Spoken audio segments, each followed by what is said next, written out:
Olá, queridos irmãos. Mais uma vez nos encontramos para um novo culto do Evangelho no Lar. Lembrando sempre da importância de fazermos com frequência esse culto, porque é nele que recebemos a visita dos nossos guias de luz, nossos amigos espirituais que nos protegem, que cuidam de harmonizar as energias do nosso lar, nos visitando, verificando do que precisamos, nos mandando passes de energia estabilizadora, inclusive fazendo atendimento de entidades espirituais menos evoluídas que possam estar de alguma forma atrapalhando o equilíbrio nosso em casa. Então, nós devemos agradecer ao Pai e a Jesus por essa bendita oportunidade. E aí reservamos uma parte do nosso dia. Pode ser de manhã, de tarde ou à noite, pode ser em casa e às vezes até inclusive no ambiente de trabalho, se temos um espaço sossegado e onde possamos praticar também. O culto do Evangelho ele é sempre benéfico, seja em nosso lar, seja mesmo até no ambiente de trabalho ou de estudo. Muito bem, começando por hoje, vamos para poder nos inquietar a nossa mente, os pensamentos. Eu vou começar com uma leitura, tá? Aqui do livro Fonte Viva, de Chico Xavier, pelo Espírito de Emmanuel, na mensagem número 40, ante o objetivo. Para ver se de algum modo posso chegar à ressurreição. Evangelho de Paulo, Filipenses, capítulo 3, versículo 11. Alcançaremos o alvo que mantemos em mira. 2 pontos. O avarento sonha com tesouros amoedados e chega ao cofre forte. O malfeitor comumente ocupa largo tempo planificando a ação perturbadora e comete o delito. O político hábil anseia por autoridade e atinge alto posto no domínio terrestre. A mulher desprevenida, que concentra as ideias no desperdício das emoções, penetra o campo das aventuras inquietantes. E cada meta que nos propomos tem o preço respectivo. O usurário, para amealhar o dinheiro, quase sempre perde a paz. Usurário no sentido de avarento, né? O delinquente, para efetuar a falta que delineia, avilta o nome. O oportunista, para conseguir o lugar de mando, muitas vezes desfigura o caráter. A mulher desajuizada para alcançar fantasiosos prazeres abdica habitualmente o direito de ser feliz. Se impostos tão pesados são exigidos na terra aos que perseguem resultados puramente inferiores, que tributos pagará o espírito que se candidata à glória na vida eterna? O Mestre, na cruz, é a resposta para todos os que procuram a sublimidade da ressurreição. Contemplando esse alvo, soube Paulo buscá-lo através de incompreensões, açoites, aflições e pedradas, servindo constantemente em nome do Senhor. Se desejas, por tua vez, chegar ao mesmo destino, centraliza as aspirações no objetivo santificante e segue com valoroso esforço na conquista do eterno prêmio.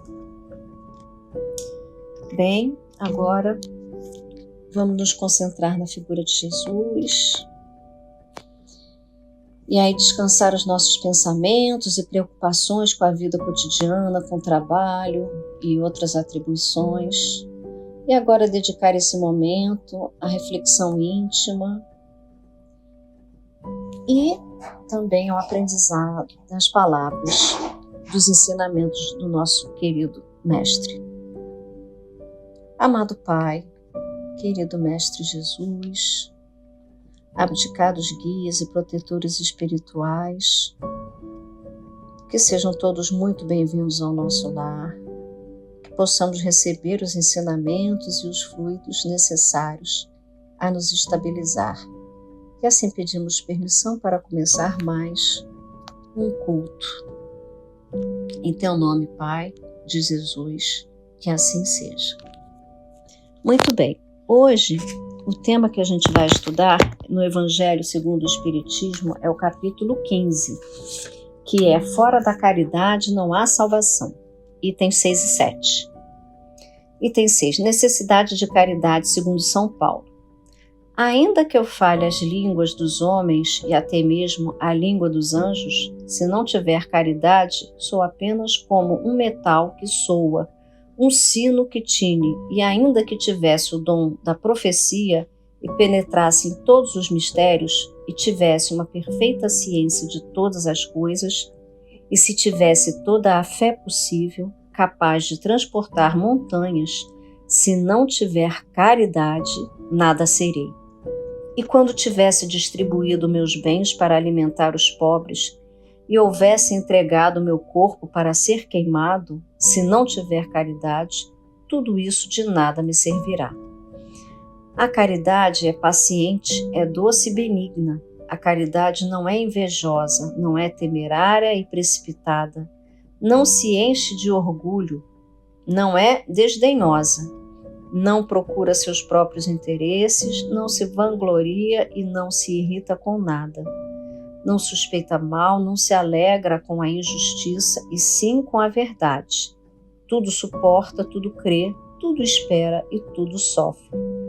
Agora, estas 3 virtudes, a fé, a esperança e a caridade, permanecem. Mas entre elas, a mais excelente é a caridade. Paulo, primeira epístola aos Coríntios, capítulo 13, itens 1 a 7 e item 13.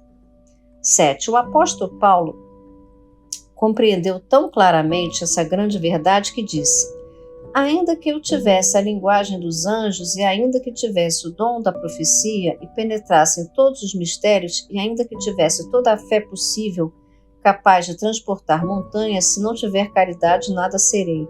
Dessas 3 virtudes, a fé, a esperança e a caridade, a mais excelente é a caridade.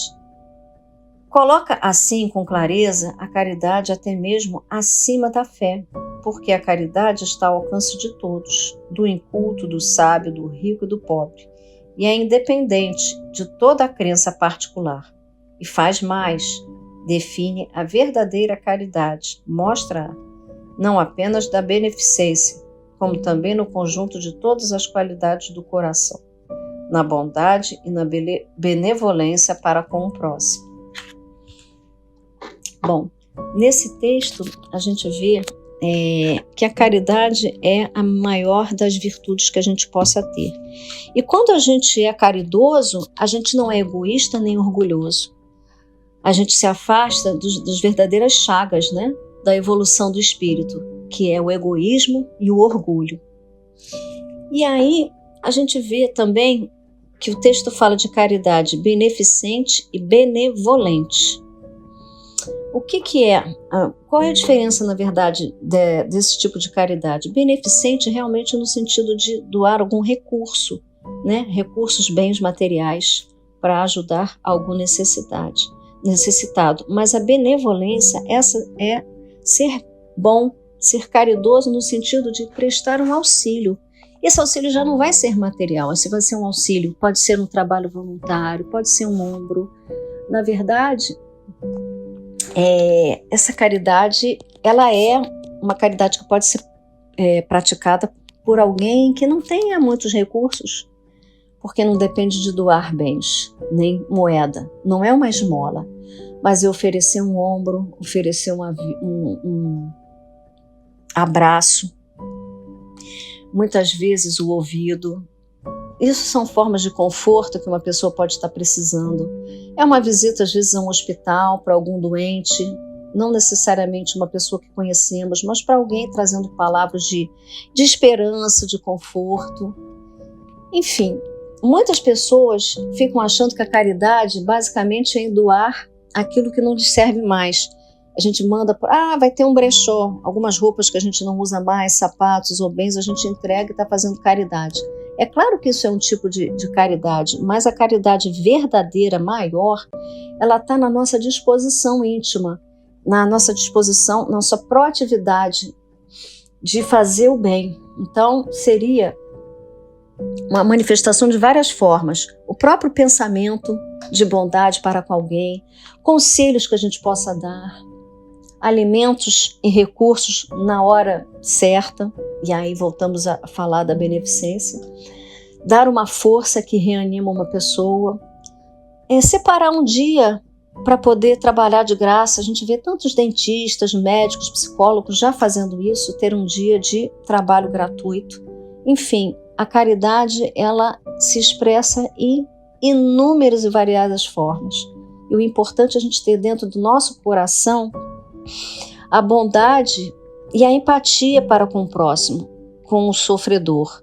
Porque no dia a dia a gente está tão preocupado com a nossa vida material, com as buscas de conforto, com o emprego, com ganhar dinheiro, comprar certos bens, viajar e ter os prazeres próprios, a gente se esquece. Parece que não sobra tempo para a caridade verdadeira e a gente tem que repensar isso. O Livro dos Espíritos, ele traz na pergunta 886, ele vem falar de caridade da seguinte forma.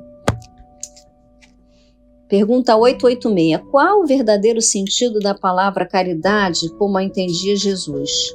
É a benevolência com todos, a indulgência com as imperfeições dos outros e o perdão das ofensas. Vocês veem que, além de tudo que eu falei, quanta coisa mais é caridade, né? É você não levar adiante uma intriga, é você não ficar julgando o próximo. Tudo isso são formas de caridade. O Livro dos Espíritos continua falando assim: o amor e a caridade são um complemento da lei de justiça, porque amar ao próximo é fazer todo o bem que está ao nosso alcance e que gostaríamos que nos fosse feito. Esse é o sentido das palavras de Jesus: amai-vos uns aos outros como irmãos. A caridade para Jesus não se limita à esmola. Ela abrange todas as relações com nossos semelhantes, sejam inferiores, iguais ou superiores. Ensina a indulgência porque temos necessidade dela e não nos permite humilhar os outros, ao contrário do que muitas vezes se faz. É porque às vezes há pessoas que dão uma esmola, fazendo questão de mostrar que está dando, que é superior, e deixando a pessoa mais necessitada numa posição de constrangimento e humilhação. Isso nunca pode acontecer, né? Continua o texto. Se uma pessoa rica nos procura, temos por ela 1000 atenções, 1000 amabilidades, e se é pobre, parece não haver necessidade de nos incomodar. Porém, quanto mais lastimável sua posição, mais se deve respeitar, sem nunca aumentar sua infelicidade pela humilhação. O homem verdadeiramente bom procura elevar o inferior aos seus próprios olhos, diminuindo a distância entre ambos. Então, a gente vê que a caridade, ela é muito extensa, né? E o importante é a gente ter dentro de nós esse espírito caridoso, né? Essa vontade de auxiliar, das mais diversas maneiras. Qualquer tipo de auxílio e de bondade que a gente pratica com qualquer pessoa, com qualquer animal, tudo isso é caridade. E então, a gente volta a olhar para o nosso dia a dia, para a nossa semana e pensa: o que eu pude fazer de bem?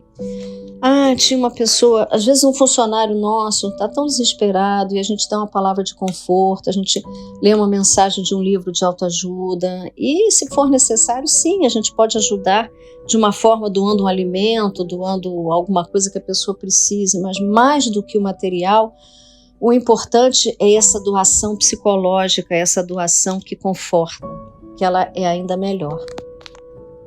Então, eu achei esse texto realmente um texto importantíssimo, porque a caridade é a principal virtude que nós podemos ter para a nossa evolução, ela é a principal ferramenta. Muito bem. Uma vez que tenhamos lido e interpretado esse texto, refletindo sobre ele, vamos passar agora para a parte final da nossa reunião, que vai ser uma oração e o fechamento. E assim eu peço para que cada um se concentre em Jesus. Estamos numa clareira, numa relva fina, uma brisa suave, e lá vemos uma cachoeira que forma um lago na frente. Aos pés dessa cachoeira vemos Jesus, que estende a mão para nós, que chega perto de nós, e assim nós conversamos com Ele. Trazemos nossas aflições, trazemos nossos problemas, abrimos o nosso coração a Jesus, pedindo força, pedindo fé, pedindo boa vontade e que possamos ser mais caridosos. Se temos problemas com entes queridos, esse é o momento de levá-los a Jesus e a levar a Mãe Santíssima, Maria de Nazaré, que se aproxima à sua direita. E assim como filhos dessa Mãe bondosa, nós aproveitamos para mostrar a ela nossas queixas e assim recebemos um abraço afetuoso de Maria e aquele sorriso caridoso de Jesus, e que nos dizem para aguardar que tudo será feito e o que for melhor para nós e para aqueles nossos entes com problemas será feito. Que nós possamos agradecer por tudo que recebemos, até mesmo pelas provações, e lembrarmos que é através dos caminhos do amor e da doação que poderemos realmente evoluir. E aí agradecemos e pedimos para que as oportunidades de nos doarmos e fazermos essa caridade nos sejam apresentadas no nosso dia a dia. Possamos enxergá-las e possamos cumpri-la.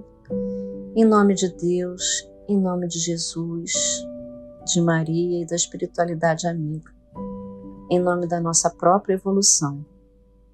Assim pedimos pelo planeta, pela paz no nosso globo terrestre, nessa terra fantástica, com tantos recursos que Deus coloca à nossa disposição, com tantas belezas da natureza, com tantas maravilhas. Por tudo isso agradecemos e pedimos um dia, uma semana de luz, de equilíbrio, saúde, proteção e paz. Que estejamos sempre trilhando o caminho de Jesus, na direção do amar a Deus sobre todas as coisas e ao próximo como a nós mesmos, porque assim estaremos caminhando no sentido da evolução.